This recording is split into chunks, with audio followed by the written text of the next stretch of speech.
Steel Curtain Network. Touchdown! Touchdown para Calvin Austin! El Monte Washington es arma. ¿Quién más? ¿Quién más? DJ Watt!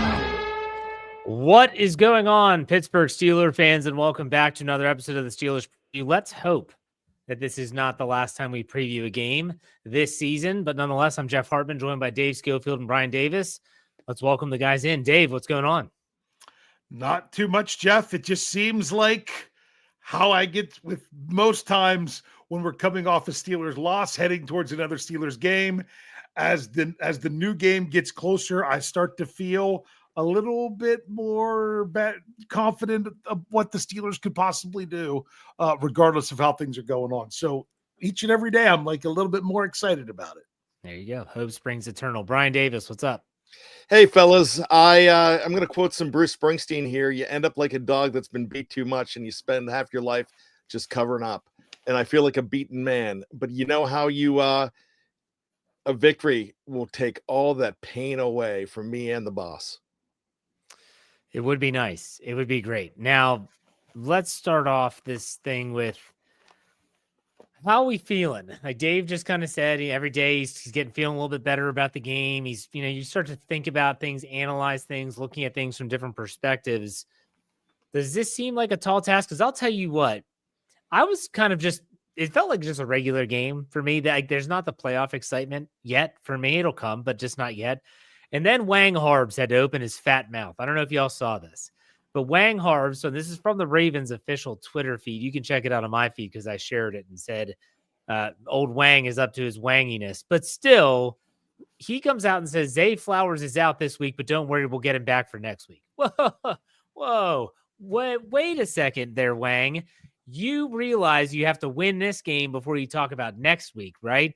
Well, that got me fired up. Then all of a sudden the juices started flowing. Now all of a sudden the playoff environment is starting to come alive. I'm starting to feel, I heard Roger Woods? Here We Go song. I heard the latest rendition of that song the other day. I'm feeling it. Bryan, what about you? Yeah, you know what? You can't help to. And man, I took a couple of weeks off of Hard Knocks, and then I went back and decided to watch them all. And I hate Harbaugh even more over the past couple of weeks. He is a complete weenus.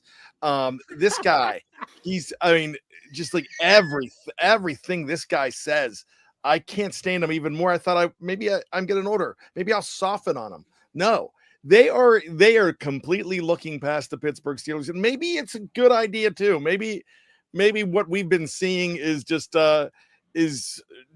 natural selection, and the Steelers are going to be weeded out. But don't tell them that. They don't believe that. And here's the big thing for me. It's the fact that now, if they were playing Buffalo this week or any other team, I'd probably feel a little different.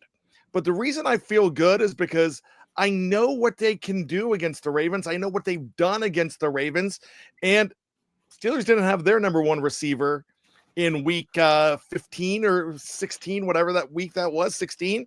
And now the Ravens don't have their number one receiver in the playoffs. So maybe that's the thing. But when I watched those highlights again today on Hard Knocks, I'm thinking, they were really in this game. Yeah. And we'll talk about that for sure. We'll do 20 minutes to go. Yeah. We'll go over the injury report, but Dave, what's your take on what's your overarching feeling about the playoffs coming up Saturday? I understand that when you really look at it from a Steelers standpoint and how they've been playing, there's not a lot of hope there because they haven't been playing well. But then if you want to look for more hope, you can find it. Like the Steelers did play much better defensively this past week. I mean, my goodness, they held the Bengals to under 20 points. The thing that really has you down is the offense. And so many times the Steelers have been giving up massive points in the playoffs and their offense can't keep up. If they give up a bunch of points in this game, they're not going to win. The offense isn't going to keep up. Now, could the offense suddenly just say, you know what, screw this. We're going out and we're just going to take it to them. Yeah, that would be wonderful. But we haven't seen that. So there's no reason to expect something that that we haven't really seen all season. But so from that standpoint of what the Steelers are doing, but the familiarity of this opponent, the fact that they're going to be down their best wide receiver, the Steelers haven't had their entire secondary playing in a game since they played the Browns. This will be the first time that they have everyone available in the secondary. It just kind of makes you say, you know what, this could be a perfect storm, that if the Steelers play their best, they could win this game. The big question is, are we going to see the best that the Steelers have to offer? Yeah. And anyone that's been paying attention to the media availability for the Steelers today, TJ Watt spoke to the media, and man, I feel for that dude. And he talked openly about how he's never won a playoff game. And he said how you forget this guy was drafted in 2017 and he's never won a playoff game. And he talked about the players that come back, the alumni that come back. He said, you need to get a ring. He said, because when those guys come back, it's different. He said, nothing against the guys that didn't win one, but when those guys that did win one come back, it's different. And you got to feel like him, Minka's never won one either. They've got to start feeling that pressure. Like, it's not just Mike Tomlin. I know Mike Tomlin said on Monday that, that's his luggage to carry, or some euphemism that he uses, but whatever. It's true with TJ Watt and those guys that have been here for a while and have never won a playoff game. I think it's down to two, is it not? Two players that have been with the Steelers the last time they won a playoff game. It's Cam and Boswell, right? Correct. Yeah. That's it. That's all. So Cam's never been to a Super Bowl either. He came right after the last Super Bowl. Yep. He was the draft pick they got 31st. Yeah. After they appeared in that Super Bowl. Yep. So, when you think about this game, and I just think to myself, and Friday's Let's Ride podcast is going to have a lot of good information on it for a lot of different reasons. I did not go behind enemy lines. I did not want to hear from the Ravens people. I was like, I can't do that. I just can't. I saw that. That was awesome. I can't do this. Like, this is all about the Steelers. But still, I think for me, it's can the Steelers not have a double-digit deficit in the first half like they have every single playoff game since they last won one? And you can go back. Actually, I have it here on my Twitter feed. You can go back and you can take a look at all these games where the Pittsburgh Steelers, oh my gosh, it is incredible how many times they've had to come back from these absolutely ridiculous margins in every one of these games. Yeah, Dave. They haven't had a lead in a game since they played the Browns. Ever since they have had someone missing from the secondary, they have not had a lead in a game since they played.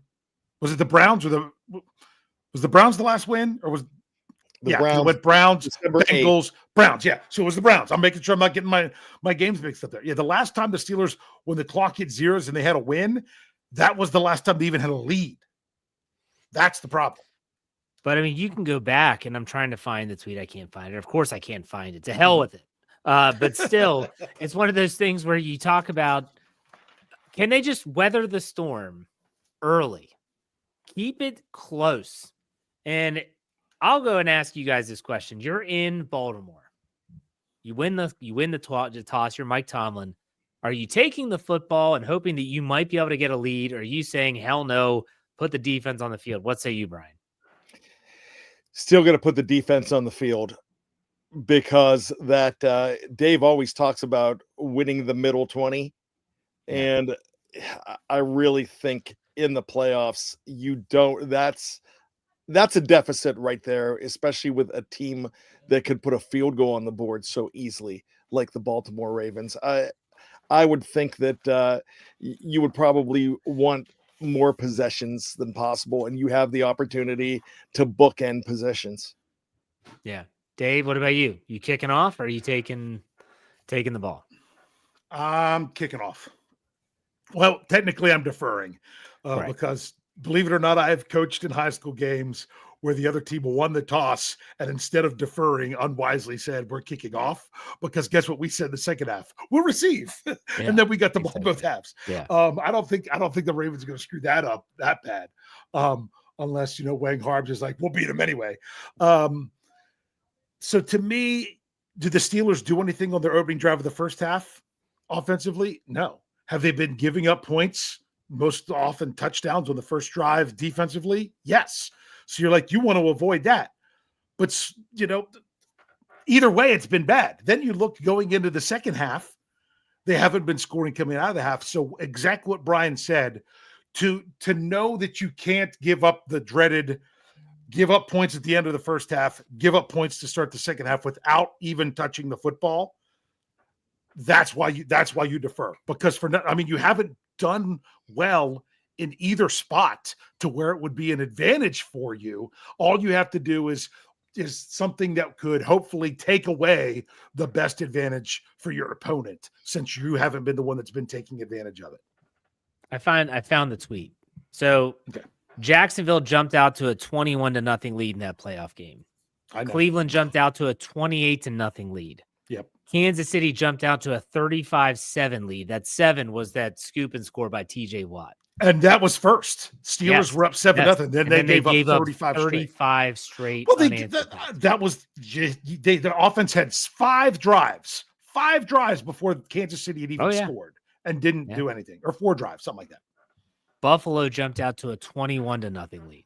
Yep. This is what's been the norm for the Steelers in the postseason. And not all that is on the defense. Like Cleveland, they gave up 28-0. I mean, Marquise Pouncey snaps the ball over Ben's head. Ben throws a pick 6. Like, some of that stuff is not on the defense. But they have got to keep it close. But I guess for me, the one thing I keep going back to is that we've seen this team play borderline elite football this year. This is not a hope and pray team. They got in. Let's hope and pray that they can somehow, some way find a way to win. They're not playing well leading into the playoffs, but it's not like that team doesn't exist. That team exists. It's just, can they find it? Can they find it? Can they actually get the timely takeaway? And I don't know. I'm starting to feel a little bit better about this game as we go. But Bryan, what's your take? Anything? Yeah, for me, it's again, you just have a team that has put themselves in bad positions in these playoff games. And it seems like in the last 4 games, they've put themselves in bad positions. I think it is equal parts coaching, equal parts execution. So I really think it's a collective fault, but you're absolutely correct, Jeff. I'm glad you said it, because it's in there. That there's something in there that's made us really think, wow, this team could be special, and it's all there. So Russell Wilson all of a sudden needs to get his head back in the game, which I think his head's in the game, but get his head attached with all the other players on that offense. The offensive line has to give him time. The receivers have to get open, and the receivers have to catch balls, and George Pickens has to have a short memory and just realize how he got here in the first place. Dave, any takes? Just, it's not that they can't. The question is, will they? What will you see? There are plenty of scenarios where the Steelers can win this game. I'm just not saying that there are more scenarios that they win in which they lose. That's Jeff won't understand this. Bryan will understand this. It's not like you see Dr. Strange there freaking out and saying he looked over 14 million, 801 different scenarios, and they won 1. There are scenarios and ways that the Steelers can win this game. It's just they might not have more of them than their opponent, but we'll see what happens when they play on Saturday. And there's nothing wrong with believing, they just can't pull off those scenarios. I don't see they're going to happen. They're going to lose. I get that. And there's also nothing wrong with saying, hey, they could very well fall into one of these scenarios. They weren't that far off from it before. They can win. And they did it once earlier this year. They could win. So that's playoff football. It really can be any one team versus the other. Say the super chat here. Eamon J saying $4.99. Good question. I'm not sure if I don't know the answer. If the Steelers lose, it'll be 5 in a row. When was the last time this happened, including the postseason? I'm thinking 2009 comes to my head, a 5-game losing streak, and that was the Unleash Hell days. Yeah, They didn't make the playoffs that year, though. No. I Do you mean, know, the Dave? team hasn't lost 4 games going into the playoffs since the Lions in 1999. Did they lose But- that playoff game? I didn't look to see how they did. I could here real quick. I don't know. Yeah. 1999. The Lions, they were the last team that's lost 4 games in a row. That's I read that somewhere else. I vaguely remember seeing that. Yeah. Yeah. So I'll see what I can find. Okay. All right. I saw someone in the live chat. They said, that the Steelers' offensive line is struggling. The play calling is struggling, and no one's doubting that that's not factual. But don't think those two things don't go hand in hand either.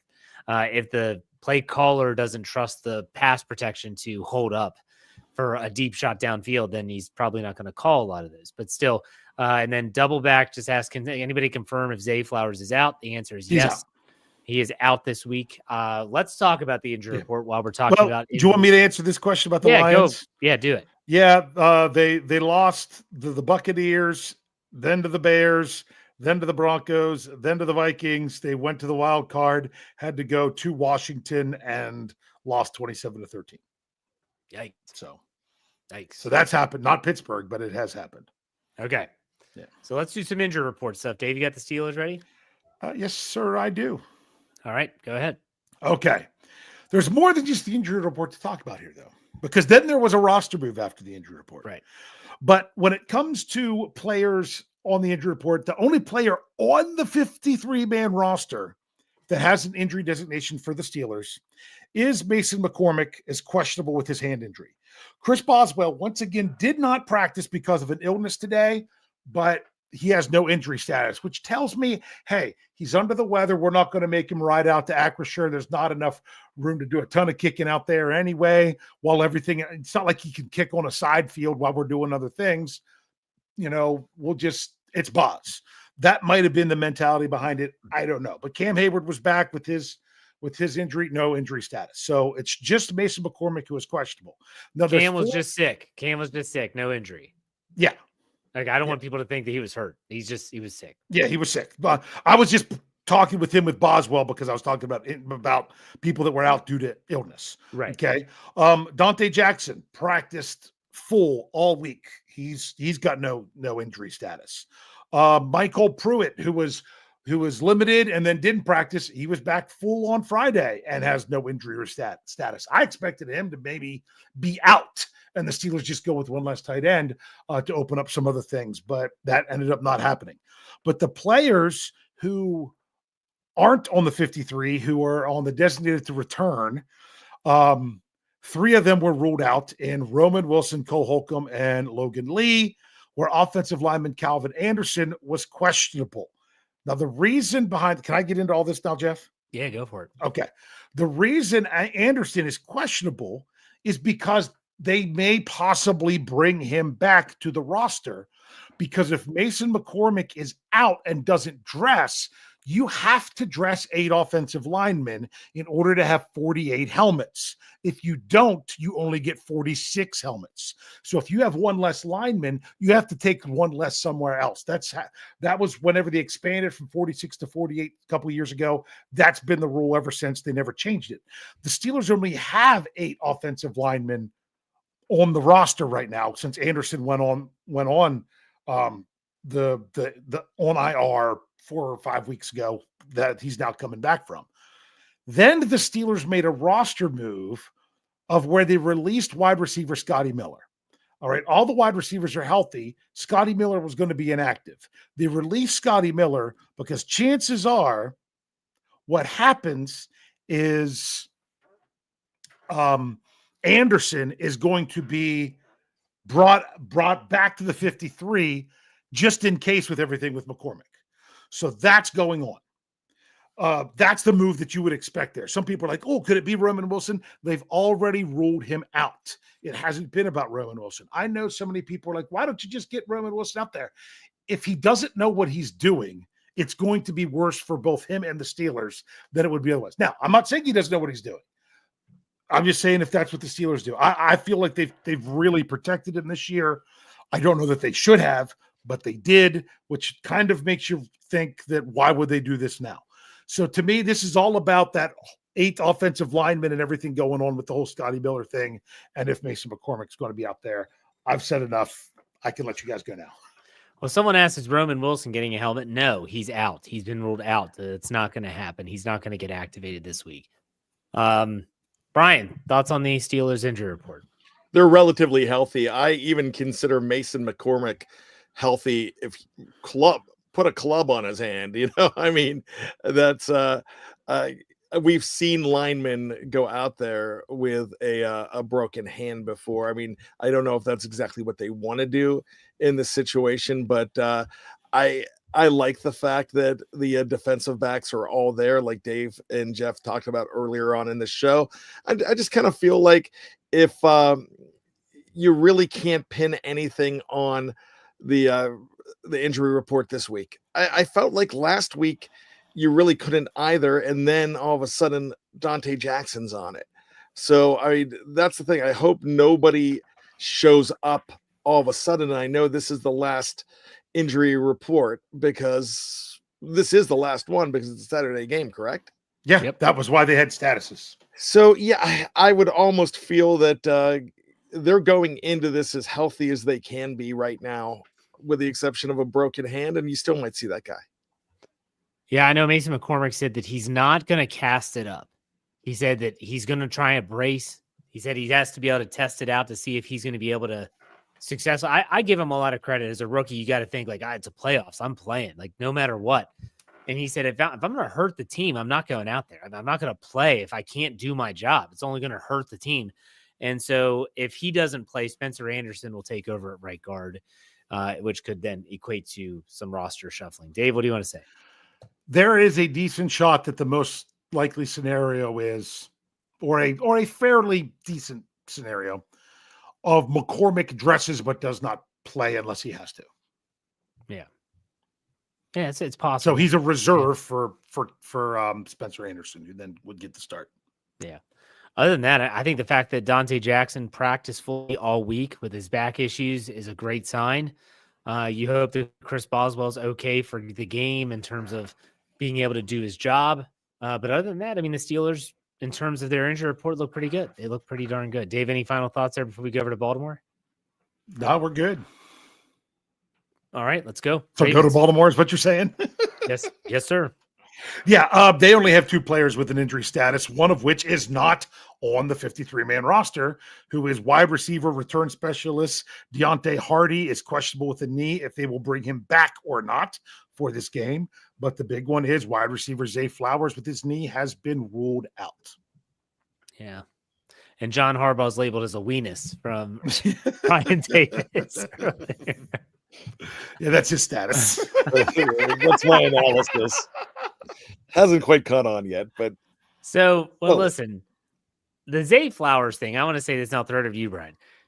I think the Zay Flowers, him being out, is gigantic in this game because now you're looking at Nelson Aguilar, Rashad Bateman, and you have the Steelers' full allotment of defensive backs at the ready. So Corey Trice is experienced now. At least he has some game experience under his belt, and he's available. Joey Porter Jr., who left the last time in the game, in-game injury against the Ravens last time, he's healthy and available. You have Deshaun Elliott there. He's available. Now, all of a sudden, without Zay Flowers, because if you have Zay Flowers, Aguilar, and Bateman, along with Likely and along with Andrews at tight end, that's tough. And you still have to try to stop the run. But when you take Flowers out of the equation, it doesn't get easy, but it gets easier. And I think that's definitely 2 different things. I hope everyone can see that. I think the Steelers with a healthy secondary, I like the way they match up. I'm curious how they're going to cover the tight ends. But in terms of receivers, I like that matchup. Bryan, what's your take? Yeah, you know what? That's very true because that's one less guy to worry about. And I just read on the live chat, and I agree with you. Frosty DeBear said, I'm worried with Flowers out. They go to tight ends all day long. But remember, this is John Harbaugh, and this is Lamar Jackson, and they are very stubborn. I complain about the Steelers being stubborn all the time too, but they're like, we'll show you, we'll we'll not do what you think we're going to do, and we'll beat you with Bateman if you don't think Bateman's good enough. Bateman will kill you. Well, you know what? We'll try it. And Bateman has had some success. But one of the reasons Bateman's had some success because Zay Flowers has been running around. And you've got to, I mean, when you have one less guy to worry about, it helps. It's not a death knell for the Ravens, but it's something that really gives the Steelers something to hope for even more. Dave, thoughts on that? Okay, well, first of all, just so you know, Bateman, his numbers in the 2 games against the Steelers this year, he has been targeted. Oh, I got to miss the targets. He's been targeted 8 times. Okay, A combined 8 times. A combined 8 times, 3 catches, 44 yards, 1 touchdown. Like the last time they played, he had 1 catch for 14 yards, but it was a touchdown. Right. Okay. The first Did he game get one last year that I'm thinking 2 catches for 30. I'm only looking at this year. I don't have last year's game by game up in front of me because that's Pro Football Reference just has the most recent. I'd have to go in and search other things out. So that's one thing. But to me, it's the Juju Smith-Schuster effect. It was kind of what Bryan was talking about. And that was Juju Smith-Schuster was a really polarizing weapon when Antonio Brown was on the field. It was a whole different story when he was the guy all himself. I'm not saying that it was terrible or not. I mean, you all can judge that for yourself, but you have to admit Juju's crazy numbers was because defenses were worried about Antonio Brown. Right. So I completely get that part of it. Now, here's the other thing, the other thing to look at. How did the tight ends, how were they utilized against the Steelers last time? Okay. They actually were, I mean, both times it's been pretty impressive. The first matchup, it was 6 receptions for 97 yards, but no touchdowns. Last game, it was 2 touchdowns. And hold on, I had to click off of it in order to bring up the one before. They had 2 touchdowns, but it was 7 receptions for 66 yards. So to me, I could see more of the same when it comes to the tight ends. But to me, the biggest one that I would say is assuming, I know he was out with the concussion for a while. I assume that he's back.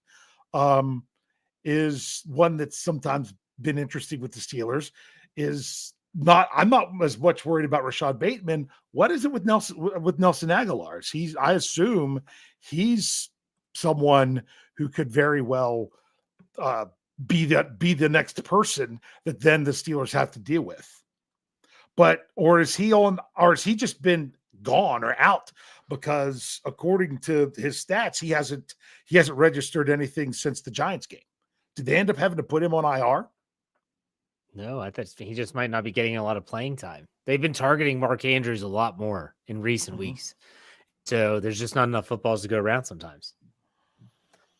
And so, I mean, that was my only question, because he doesn't have, he doesn't have any stats since the Giants game. Yeah, I don't know. I don't know if he was inactive, maybe. Like he's healthy, but they're just a healthy scratch. Who knows? Yeah. So we'll see. Let's get this question here, super chat, and then we'll take a break and come back and do our fun stuff in the second half. Todd Williams gives us $4.99, says, do we need to throw the ball in the middle of the field? I would say that it would be wise to attack all parts of the football field. And when you don't attack all parts of the football field, you become easier to defend. So think about what the Steelers did against Cincinnati. It's very much like the Matt Canada offense. We're all going outside the numbers.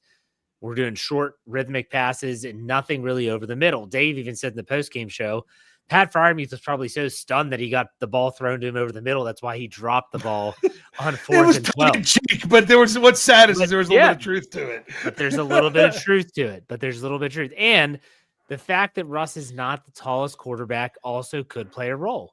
Yeah. When these linemen are getting pushed and they're standing up and they're 6'4", 6'5", and he's 5'10", it's tough to see the middle of the field sometimes. Let's just call a spade a spade. But Dave, what's your take on that? All right. I chimed in, but I'm like, on what? Using the middle of the field? Yeah, just That was okay. Just making sure question, I didn't want to see it. Yeah, I was screaming for it last game. I'm like, can not only the middle of the field, how about the middle distance in the passing game? Like the 10 to 20 yard range. That's missing as well. Even if it's to the sidelines, I don't even care. But it just seems like that there's zones in there that think about it. If the Steelers aren't using 10 to 20, they're only throwing under 10 or over 20, and then they're not using the middle, they're using the sidelines. You've only got the four corners. I mean, imagine makes me think of the number 5 on a die, and they're not hitting the middle one. So it's like it's just those four corners out there is all they're using in the passing game, which they've got to be able to. They've got to open up all kinds of stuff if they want to have more success. But the question is, are they not opening it up simply because they know they're not very good at it? But I would say maybe that's it. But guess what? The Steelers should know they're not very good at running the toss sweep. Not all the tosses, but the ones to the outside, yet they still keep running that. Why are they then afraid to throw something because they think it's not good enough? It's kind of mind-boggling exactly what the explanation is behind it. What about you, Brian? What do you think about that? You know what? I can't remember what game it was, but they were doing a really good job, and it was a victory. But it was in the later part of the season when they were throwing over the middle, even dinky stuff, but over the middle to Cordero Patterson and Najee Harris. And help me with that game if you can. I can't remember exactly which one it was. Was it the first Cincinnati game when they were doing a lot of the dump? Yeah, I think it was. And it was working and it was helpful. And I just letting them know you're there. It's kind of like this. You know, if you have a part of your yard that nobody goes to, the dogs don't go to, the kids don't go to, and so you just throw all your axes and shotguns out there thinking, hey, no one's going to go there, no one's going to touch it, it's not dangerous, then you know what you're going to do. Then the minute somebody roams in there and somebody gets shot or their head lopped off with an axe, what happens? Then you've got a problem. So use the entire field. I think I confused all of you. It worked in my head before I said it. Fair enough. No problem. All right. Let's go to thanks. Me and Joe gives us $5. Says, can we get Dan Moore some help? Yeah. Hey, they should have last week, and did they really? Dan, Bryan was there. Maybe he could see. Did they help a lot with Dan Moore, or is that why he was just so? I can't tell you for sure on it. I will tell you this. I think Dan Moore handed the Defensive Player of the Year award to Trey Hendrickson in that game. No, he handed him the sack title. That's for sure. Yeah. All right. So let's take a break. When we come back after the break, for those watching live on any platform, we're not going anywhere. When we come back after this break on the audio side, we're going to do over-under, give our game predictions, a trip down memory lane, and of course, Steelers trivia. We'll be right back after this break.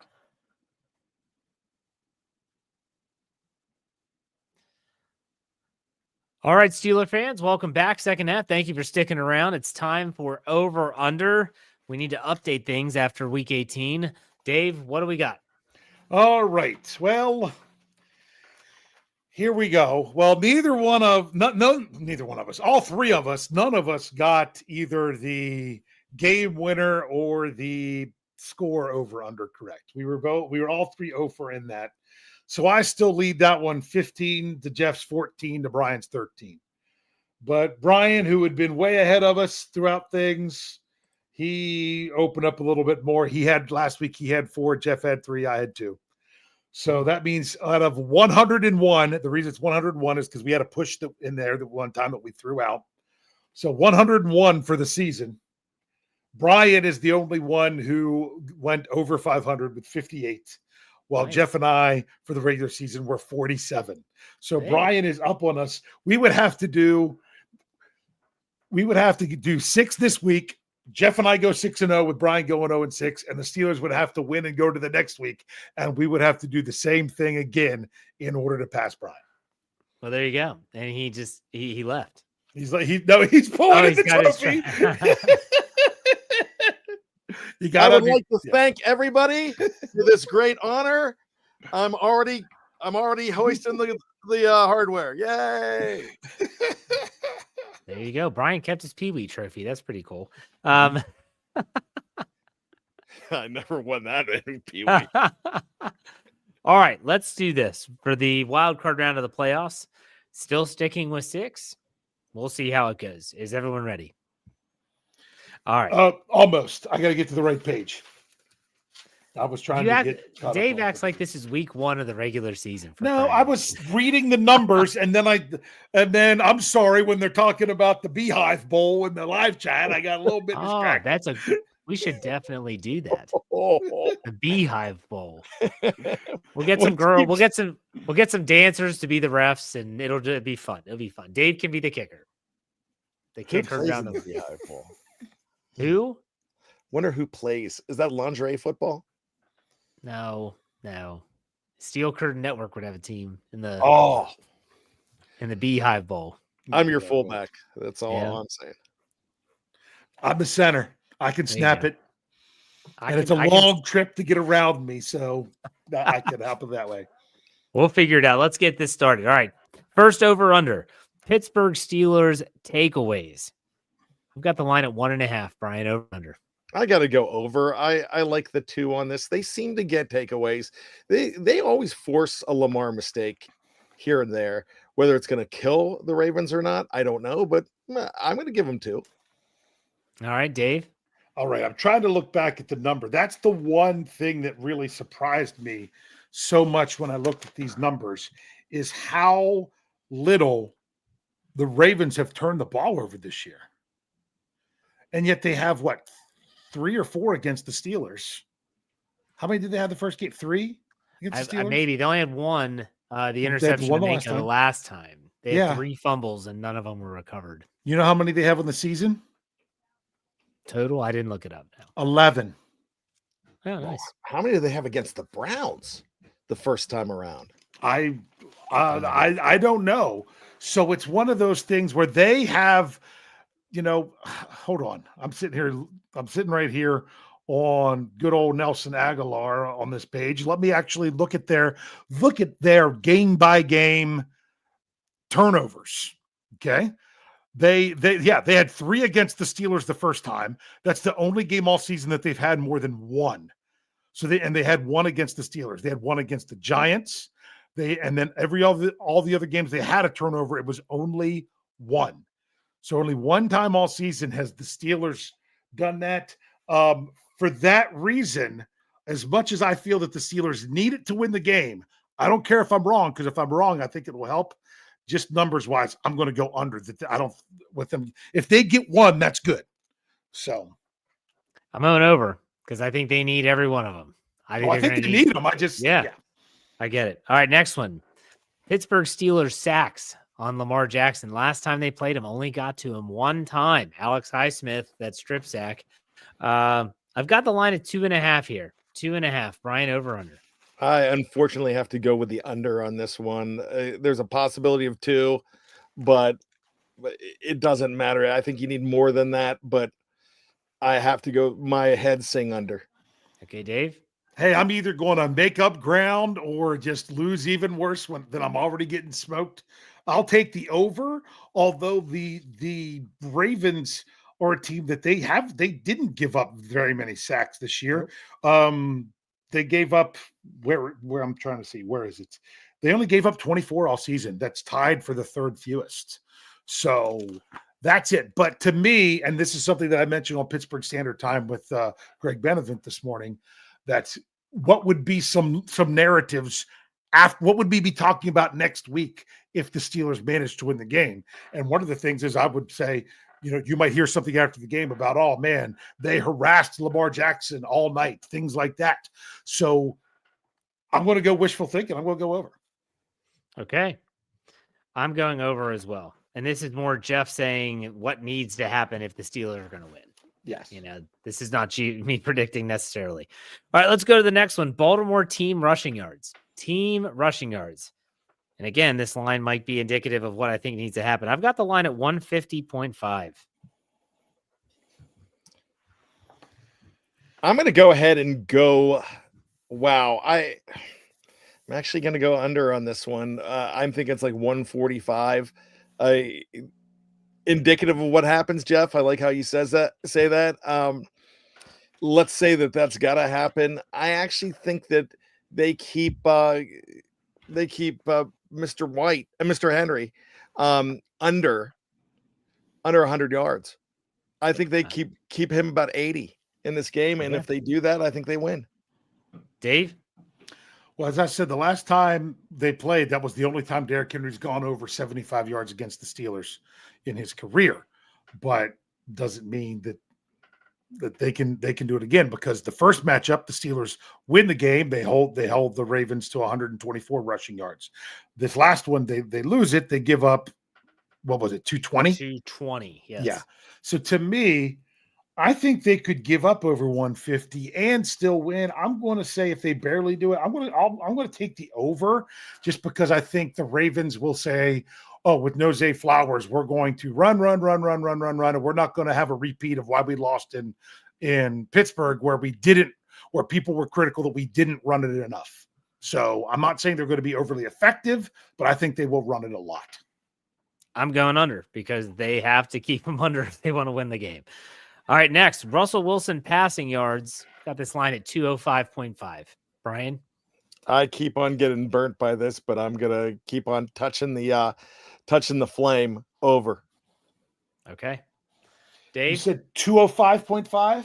Correct, yes. Okay, I was just making sure I had that down. Bryan took the over. Once again, it's just one of those things. They did not they threw it for almost that much in the loss, and they threw it for even less in the win.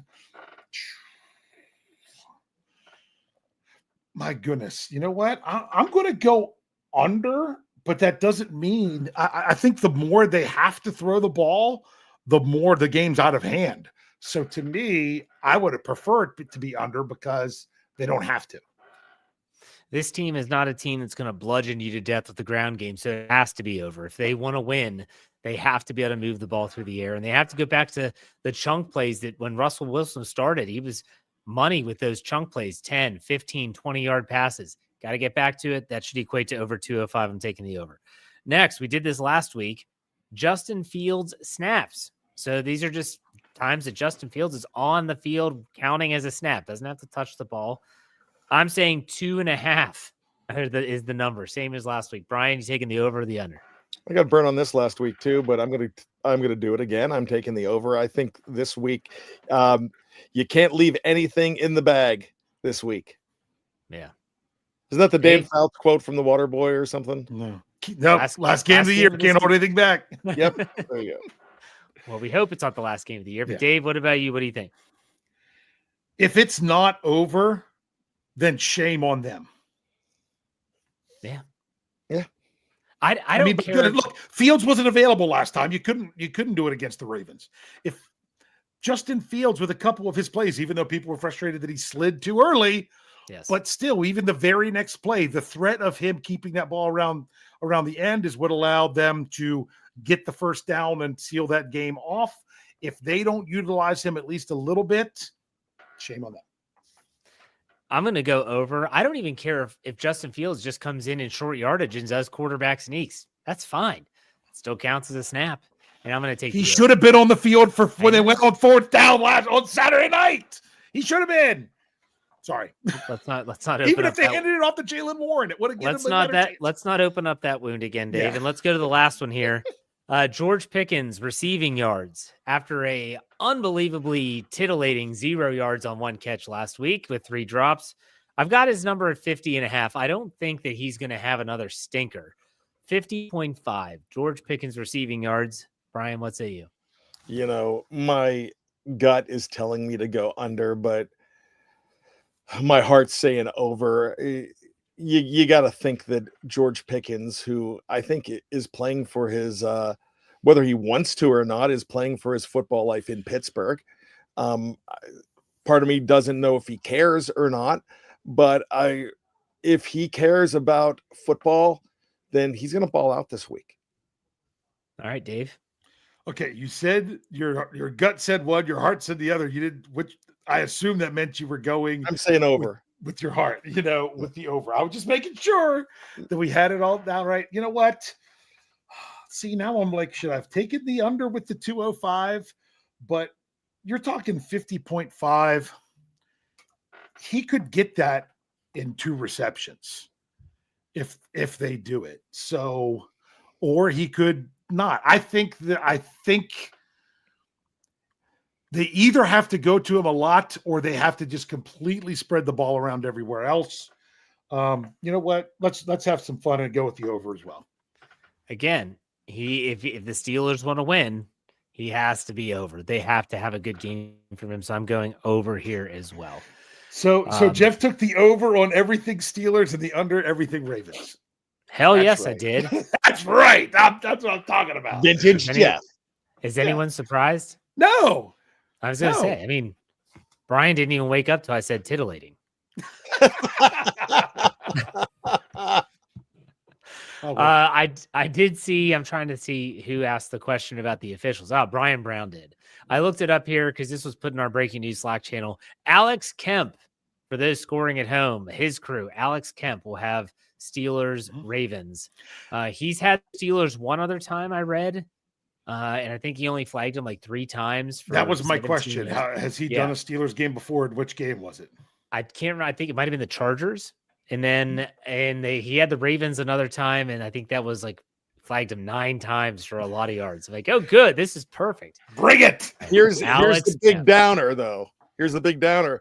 I believe I saw the stat that the home team has won 88% of the games that Mr. Kemp and company have officiated.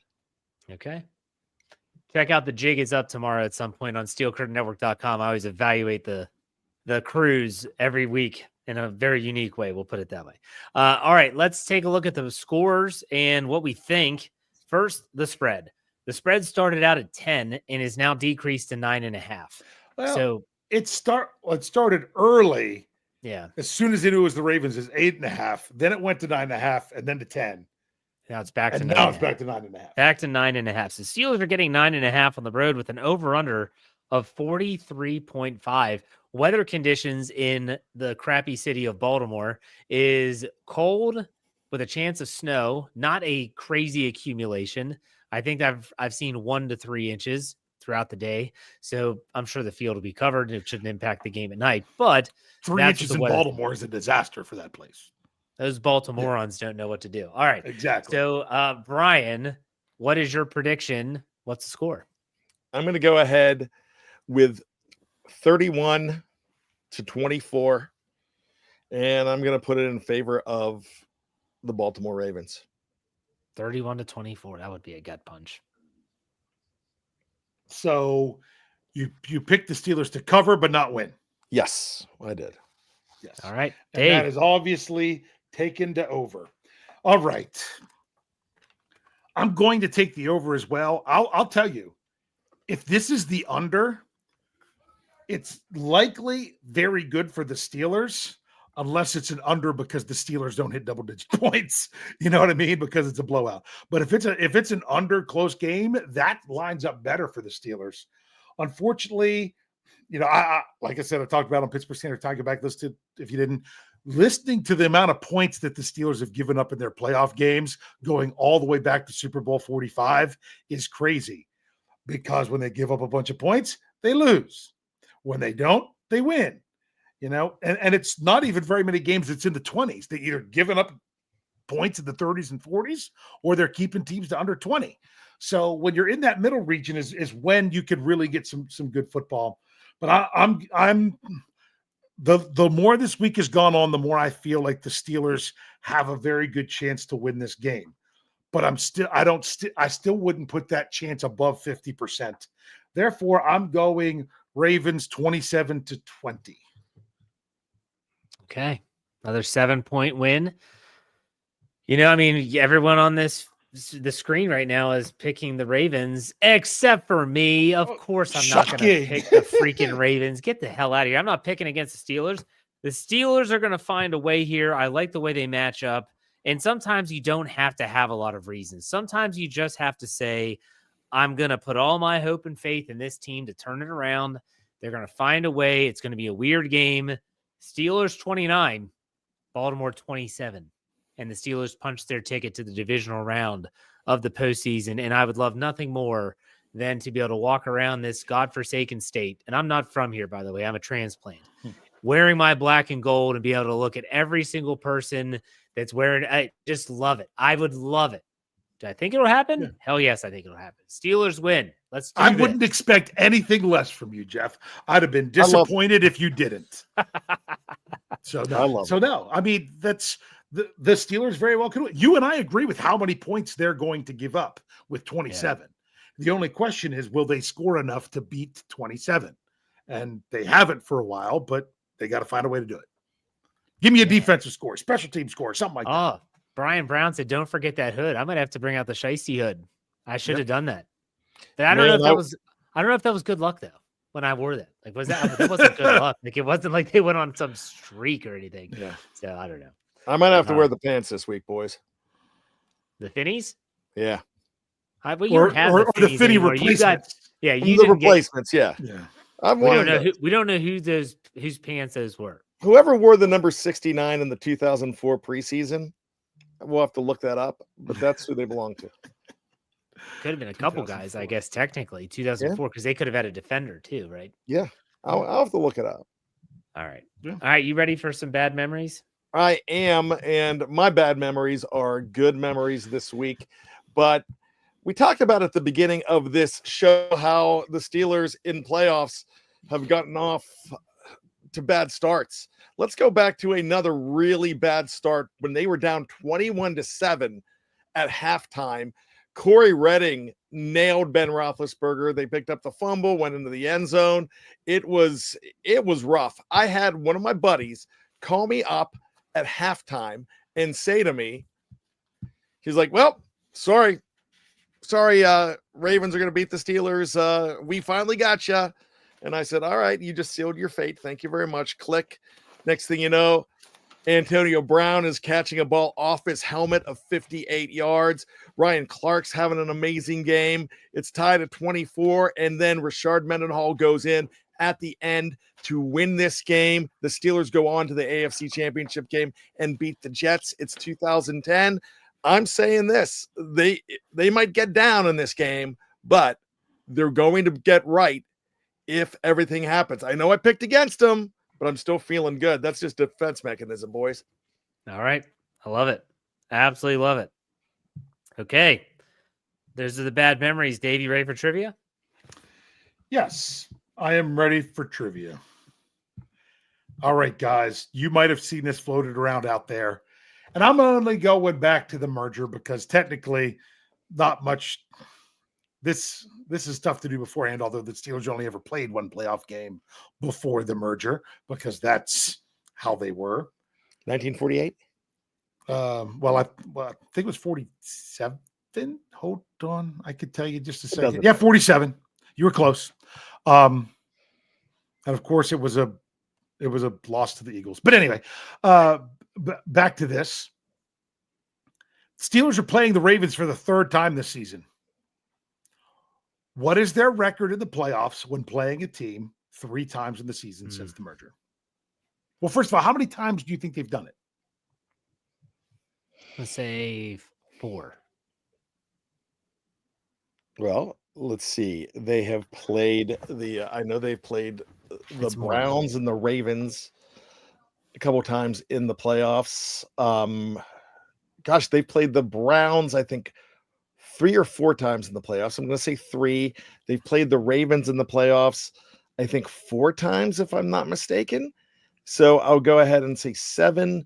The Bengals, I think they've only played them once in the playoffs. So I'll say 8 times. And I would probably, I'm just going to say 8 times. That's 24 games. I would probably say No. I'm not asking for record yet. How many times? Oh, I would say Say. 28 times they've played. Okay. Well, first of all, they've played the Bengals twice. Remember, there was the Carson Palmer and the Vontaze Burfict. Yep. So that would be 9. But what you're forgetting is the 3 times they've played the Oilers in the playoffs back when they were in the same division with them. So it's 12.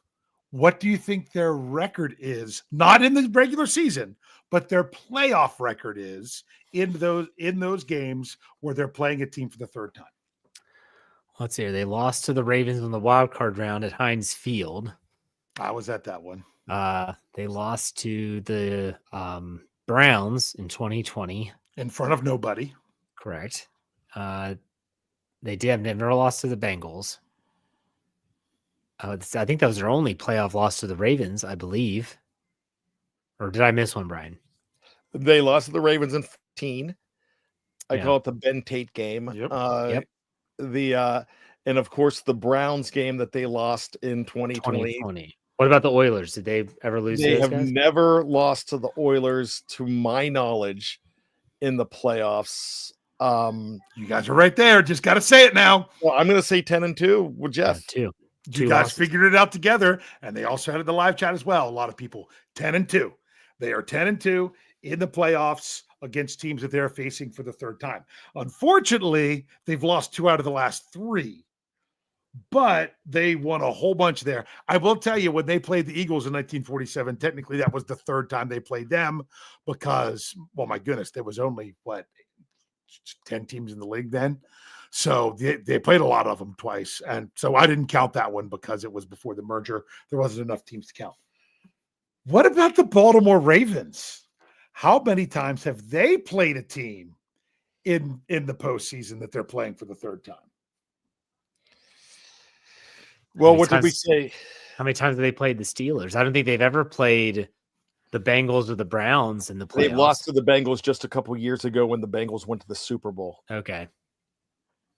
So they've never played Cleveland, I don't think, have they? No. I don't think they have. So I would say 3-2. Oh wait, how many times did they play the Steelers? 4? I'm not asking for a record. I'm just asking how many times first. Okay, so we're saying 4, and then the Bengals, I think once, maybe twice. I'll say 5. Sounds right. You're very close. It's 6 because in 2000 they played Tennessee when it was still the AFC South. Yeah, on their way to that Super Bowl. The Central. I said South. Yeah, I meant Central. Sorry. Thank you. What do you think their record is in playoff games against teams they're facing the third time? Well, they beat the Steelers once. They beat Tennessee, so they've only won twice. 2-4. Yeah. 2-4. So for them, the magic hasn't been there quite as much going against the team the third time. So just try to give a little bit of hopeful trivia tonight. Yeah, that weenus over there. Yeah. All right, let's do some playoff final thoughts. Brian, I'll let you go first. Here's the deal. They have not played the Baltimore Ravens ever in Baltimore in the playoffs. The last time they played in Baltimore in the playoffs was 1974, and a plane crashed. Luckily, the Steelers blew them out in that game that everybody left, and that plane crash at the very end of the game saved a lot of lives. So congratulations to the Steelers. They're heroes for whipping up on the Colts. But this is going to be a very electric charged crowd. I'm sure there's going to be 20,000 Jack Callises running around looking to punch people out. I had a chance to go to the game. Very good tickets, very good price. Said no. I don't want any part of it. I'm feeling good about this game. Did I pick against them? Hell yeah, because the last time I picked against the Steelers, they won. Every time I pick the Steelers since, they've lost. I think I'm 0-4 in that streak. So I'm superstitious in everything. I'm going to be taking a shower at halftime again. like I normally do. I'm going to go ahead and do all the things that I do. But if this team has the heart that I think they have, and if the last 7 days is putting together a come to Jesus, which I'm sure there were come to Jesuses in that locker room. I'm sure there were some words that were said that hurt some feelings, and that's fine. But if you take it to heart and you go out there, Baltimore's a team that can be beaten. They lost 5 times this year. Steelers had them on the ropes until that fumble early on in that game. They were about to take the lead in that game. So I kind of feel if you can find a way to get a lead in this game, you could playoff Lamar comes out. But I don't care about playoff Lamar. I care about playoff Steelers. I want playoff Russ. I want playoff Pickens. I want playoff Watt. And I want playoff offensive line. I want everybody to realize that you're playing for your lives this year. And you go out there and have the pride that you have. Just let it all hang out, boys. There you go. Dave, go ahead. Final thoughts. All right. There, you can convince yourself, overwhelmingly convince yourself the outcome of this game going into it based on how you want to look at things, because there's just so much information to take in. That's why I threw another one out there about playing a team the third time in the season.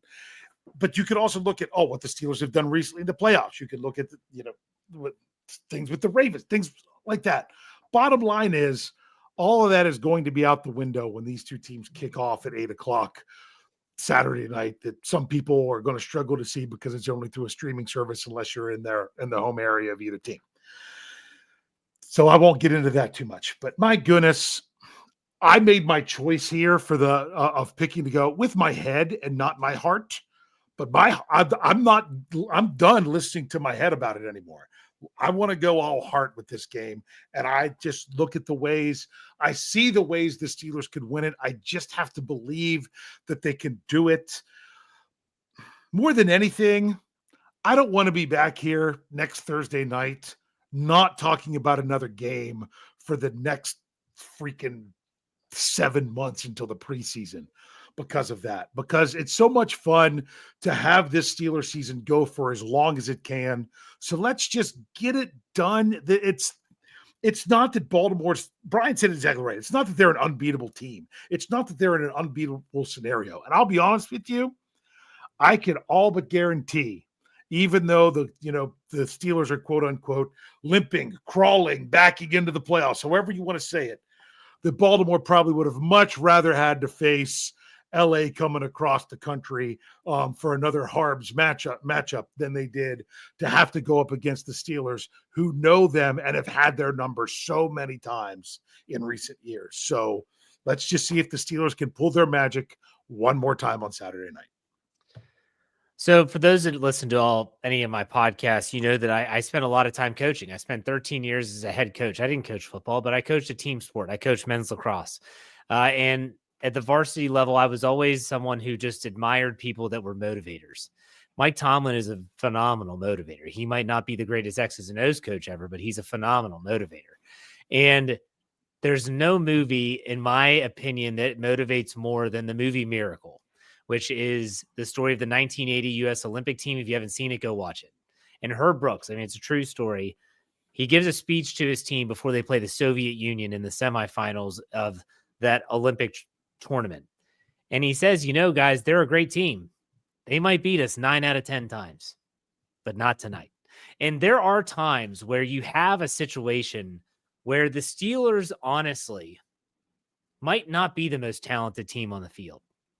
And there are times where, they might beat the Steelers more often than the Steelers beat them, but it just takes one performance. And I hope that the Steelers have that mentality going into this game. They might beat us 7 out of 10 times, but not tonight. Tonight we get TJ the playoff win. Tonight we get Cam to the divisional round. Tonight we all earn a place in saying that we aren't a part of that history that didn't win a playoff game. We're punching our tickets, and we're that team. So let's do it. So you know what? I'm going to watch Miracle now. So that's Jeff what I'm has gonna me do. ready to run through a wall right now, baby. Let's do it. Wish they were kicking off right now. Yeah, You guys, hey, that was a little taste of when I used to coach my team. I used to love to get them motivated. We never really pulled out the wins, but still, they were fired up in the first quarter. Yeah. I thought you were going to go Lou Brown, so I'm actually. Lou Brown. We win one, we win another. It's called a streak. No, not Lou Brown. No, Herb Brooks was amazing. But anyways, Awesome. all right, gentlemen, this has been a lot of fun. And just so y'all know, we are not going. We're not going anywhere. We'll still be the Steelers preview. If we win, lose, or draw, we'll still be back next week. So, Dave, why don't you send us out like you always do? Hi. We'll see you next week, hopefully after a win.